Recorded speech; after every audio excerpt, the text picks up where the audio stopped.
anak-anak, bertemu lagi dengan Ibu Fitria Ros. Hari ini Bu Guru akan mengajarkan materi IPA kelas 5, tema 6, subtema 3, yaitu benda penghambat dan benda yang mempercepat perpindahan kalor. Oke, namun sebelum kita belajar hari ini, jangan lupa kalian harus tetap semangat ya. Dan kalian berdoa terlebih dahulu. Oke, kita masuk ke materinya. Coba kalian perhatikan gambar yang ada di samping ini. Saat memasak di penggorengan atau di panci, untuk mengambil makanan atau membolak-balikan makanan, kita harus menggunakan alat agar tangan kita tidak terasa panas, anak-anak. Kan gak mungkin kan, saat memasak, kamu menggunakan tangan kalian untuk membalikkan makanan kalian yang ada di dalam penggorengan yang sangat panas itu. Nah, alat itu disebut dengan alat isolator. Pada materi sebelumnya, Bu Guru sudah pernah mengajarkan kalian tentang bahan isolator. Bahan-bahan atau benda-benda isolator itu adalah benda-benda yang menghantarkan panas tidak baik atau penghantar panas yang buruk. Jadi, benda ini kita gunakan untuk melindungi tangan kita dari panas kompor atau makanan yang ada di dalam kompor tersebut. Nah, bahan isolator itu bisa berupa plastik, kayu, maupun stainless steel. Nah, di sini ada contoh-contoh alat dapur yang menggunakan isolator supaya saat kalian memasak di dalam kompor, tangan kalian tidak akan terkena panas oleh masakan kalian itu. Di sini yang di bawah adalah salah satu contoh bahan isolator dari kayu yang digunakan untuk memasak. Kalian pasti sudah pernah lihat ini ya, bahan yang dari kayu ini. Lalu, yang di sini adalah bahan yang dari stainless steel. Jadi ini bukan besi ya anak-anak. Kalau besi, pastilah tangan kalian akan panas jika memasak menggunakan bahan dari besi. Tapi ini sudah dilapisi stainless steel, jadi dia tidak panas. Nah, yang ini ada yang dari plastik. Jadi, kalau dari plastik itu, dia juga bisa menjadi bahan supaya melindungi tangan kita dari panas kompor. Namun kelemahannya jika menggunakan bahan yang dari plastik seperti ini, biasanya jika terkena panas yang berlebih, dia akan cepat meleot atau terbakar atau rapuh ya, karena bahan karet itu sangat mudah terbakar. Nah, bagaimana sih cara-cara menghambat dan mempercepat perpindahan kalor? Jadi, kalian masih ingat kan perpindahan kalor itu ada 3.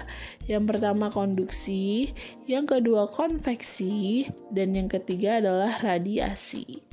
Di sini sudah ada tabel bagaimana cara menghambat dan bagaimana cara mempercepatnya.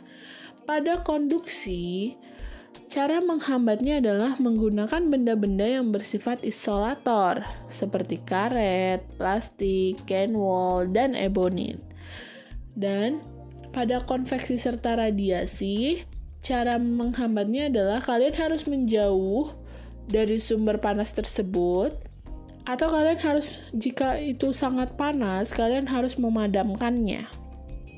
Ya, itu cara menghambatnya. Dan bagaimana sih cara mempercepatnya?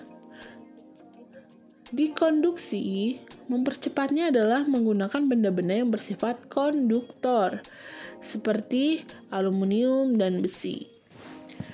Sedangkan pada konveksi dan radiasi, caranya adalah kamu harus memperbesar sumber energi panas itu dan menambah jumlah kayu bakarnya. Kalau kamu sedang api unggun nih, kamu tambah kayu bakarnya supaya api unggunnya itu bisa tambah besar. Nah, alat yang digunakan untuk menghambat perpindahan kalor. Pertama adalah setrika. Fungsinya untuk merapikan pakaian. Setrika itu memanfaatkan prinsip perpindahan panas konduksi anak-anak. Karena sumber energi panasnya itu berasal dari elemen yang dipanaskan. Jadi di setrika itu di bawahnya itu ada elemen. Elemen itu jika listrik dicolokkan, listrik itu akan menghantarkan energi panas ke elemen tersebut, sehingga elemen tersebut kalau sudah panas, dia akan bisa untuk menghaluskan pakaian. Nah, alat elemen itu adalah bahan dari konduktor, yaitu logam. Agar setrika dapat digunakan, diperlukan alat penghambat seperti plastik yang bersifat isolator. Nah, isolator ini digunakan pada gagang setrikanya. Karena kan kalian tidak mungkin kan memegang setrika kalau semuanya terbuat dari logam. Pasti tangan kalian akan terbakar. Jadi setrika itu di bawahnya ini adalah lempengan logam atau besi. Di atasnya ini adalah semuanya bahan dari plastik.